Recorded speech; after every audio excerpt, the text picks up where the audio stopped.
শুক্রবার উদয়পুর পৌর পরিষদের কনফারেন্স হলে ত্রিপুরা মধ্যশিক্ষা পর্ষদ পরিচালিত 2024 ইংরাজি সালের মাধ্যমিক ও উচ্চ মাধ্যমিক পরীক্ষায় রাজ্যের শ্রেষ্ঠ কৃতিত্ব অর্জনকারী পরীক্ষার্থীদের মধ্যে উদয়পুর মহকুমা কৃতি ছাত্রছাত্রীদের সংবর্ধনা জ্ঞাপন অনুষ্ঠান অনুষ্ঠিত হয়। এই অনুষ্ঠানে প্রদীপ প্রজ্বলন করে শুভ সূচনা করেন উদয়পুর পৌর পরিষদের পৌরপিতা শীতল চন্দ্র মজুমদার, সহকারী মুখ্য কার্যনির্বাহী আধিকারিক জেকলো দেববর্মা, গোমতী জেলা পরিষদের সভাধিপতি দেবল দেবরায়, উদয়পুর পৌর পরিষদের সহকারী পৌরপিতা প্রদীপ দেবনাথ।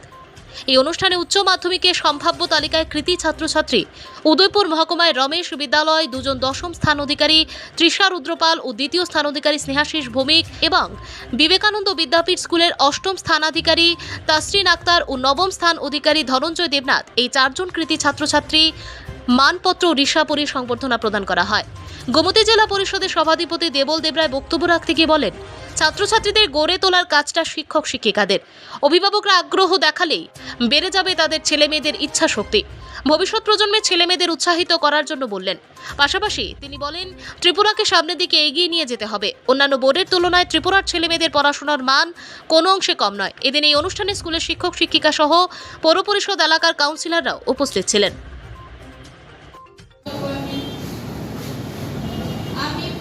বাড়িতে কোনো রুটিন ছিল না পড়ার, সারাক্ষণ বলতে পড়তে থাকতাম, খাওয়া দাওয়া ছাড়া কোনো রুটিন ছিল না আমার পড়া।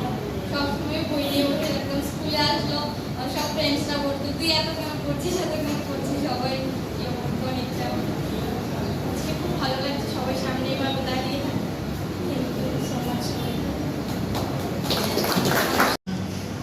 উদয়পুরের ইতিহাস, উদয়পুরে আমাদের রমেশ হায়ার সেকেন্ডারি স্কুলের প্রথম এসব উদয়পুরের জন্য বলছি শুরু হয়েছিল। পরবর্তী সময়ে English medium higher secondary school যখন হয়েছে সেখান থেকেও বহু ছেলে মেয়েরা পুরস্কার সংবর্ধিত হতো। তারপরে ধরে উঠেছে বিবেকানন্দ বিদ্যাপীঠ। এই করে উদয়পুরের ইতিহাস সংবর্ধনা দেওয়ার জন্য একটা গর্বের বিষয়। আমরা খুব আনন্দিত। চারটি ছেলে মেয়ে, 2টি বিবেকানন্দ বিদ্যাপীঠ থেকে আর 2টি আমাদের রমেশ হায়ার সেকেন্ডারি স্কুল থেকে এবার কৃতিদের তালিকায় উঠে এসেছে। প্রথম 10 জনের মধ্যে তারা স্থান করে নিতে পেরেছে।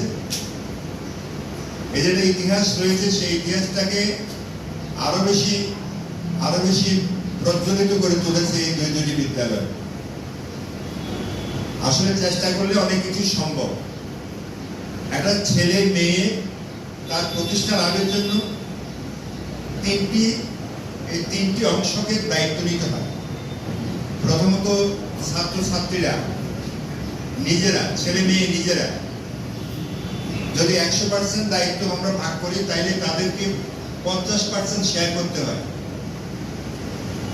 তারপরে 25% শেয়ার করেন শিক্ষক শিক্ষয়িত্রীরা, তারপরে আর 25% শেয়ার করেন অভিভাবক অভিভাবিকারা।